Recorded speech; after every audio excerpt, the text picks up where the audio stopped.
Hey everybody, how you doing today? This is a review on the HP Pavilion P7 1414. It's my newer review because my other one sucked. I'm just going to start off by literally showing you the front of the computer and what is in it.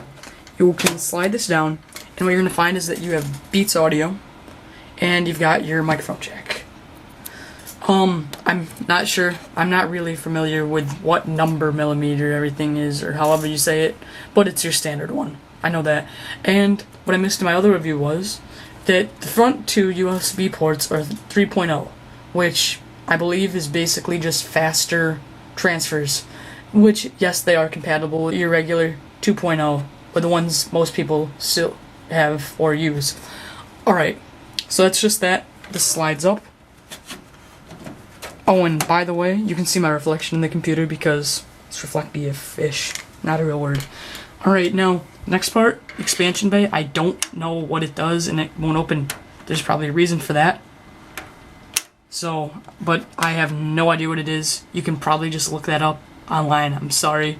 Now, next is just your DVD, CD player thing. It opens right up. Put a CD in, close it right back up, and it closes back up itself. Now to the top of the computer, we've got your SD card slot. And then you also have your memory stick, which don't know what that is. I'm not familiar with that. I don't use them. Next, you have your XD Smart Media. I still don't know what that is. Sorry. Then you've got your compact flash, but I do know what that is. That's, let's say, I think old cameras use them. They're the big, huge SD cards, basically, and that can go right in there. Alright, next part. Turn it around. Alright, and here we have the back of the computer. This is obviously where you plug it in from here to the wall, which is down there. This is my background because there's a lot of stuff on my wall. That would just be distracting. Alright, so yes, this is where you plug it in. The green light, I believe, obviously means it's on. Next, here we go. This is, I believe this, the speakers are plugged into here, so I assume the other ones are for other speakers. Again, I'm not familiar with that stuff. Next, we have two more USB 3.0s.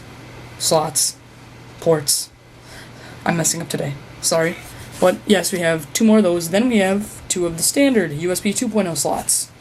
Then, also next to it, you have your Ethernet cord, which is for internet. And this also does have wireless internet, so you don't need the Ethernet cord as long as you've got a wireless router. Next, we move down to the monitor slots. I'll move that out of the way. This is where you would plug it in to your monitor, and I believe the white one is too, but I'm not familiar with what you plug it into, like what kind of monitor, but I think it's a different, I know it's a different kind of monitor. I use my TV, which is a 32-inch flat screen TV. So after you go down to there, you've got two more USB 2.0 slots. So in total, it looks like you've got 8 of those, which is a very good amount. So you should be set with USBs. Alright, and next I'm talking about the internal. Okay, guys, now we're moving to the internal, and I'm not going to actually take it apart because I don't feel like putting it back together. But I'm going to be talking about the processor, the graphics, the RAM, and the hard drive. Alright, so we're going to start off with the processor, the biggest part of the computer, obviously. Alright, what the processor does is basically speed. So the bigger, or better I should say, processor you have, the faster your computer's going to run. This computer has an AMD A8 5500 processor, 3.2 gigahertz. Basically, the more gigahertz you have, the more speed you're going to have. And I forgot to mention, it's also a quad core, which is very nice. That improves your speed. So each of those cores has 3.2 gigahertz, as I've heard. So basically, it's a fast computer, or especially fast for just the average computer, email, internet checking, that stuff.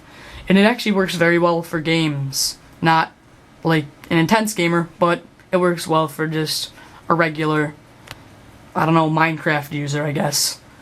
Alright, next we have the graphics. Don't be mistaken by the graphics, as it's not an actual graphics card. It's just graphics integrated into the CPU, or I believe this one's called an APU, the AMD A8 5500. This is basically meaning that it's got memory dedicated to a video, or dedicated to video, but it's not an actual graphics card. It's just right in the CPU. APU, sorry, I keep messing it up. But it's got 3 gigabytes of dedicated, which is very, very nice for no graphics card at all.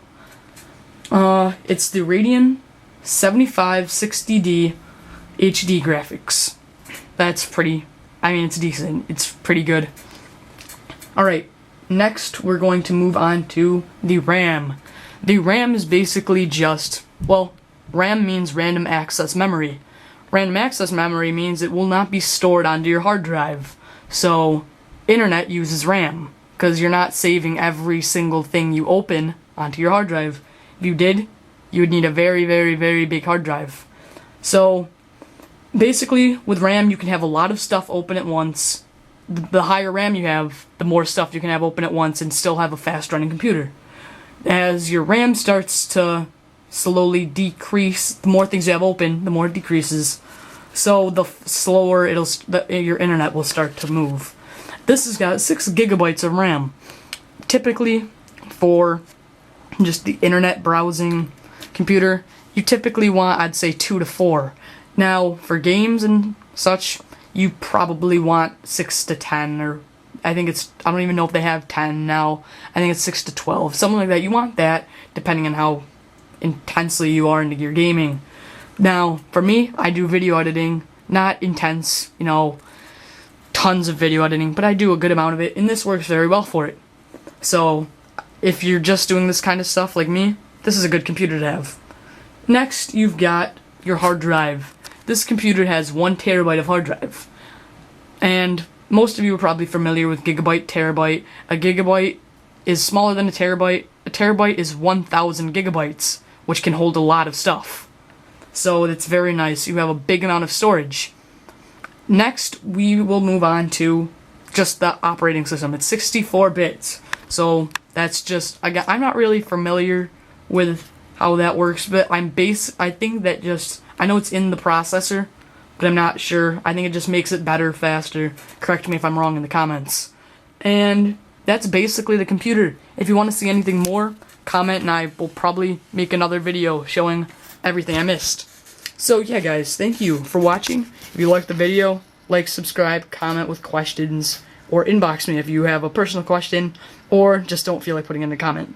So yeah, thanks guys. I hope you enjoyed it, and if not, tell me, because I will redo this again for my 3rd time. Alright, thanks guys. Bye.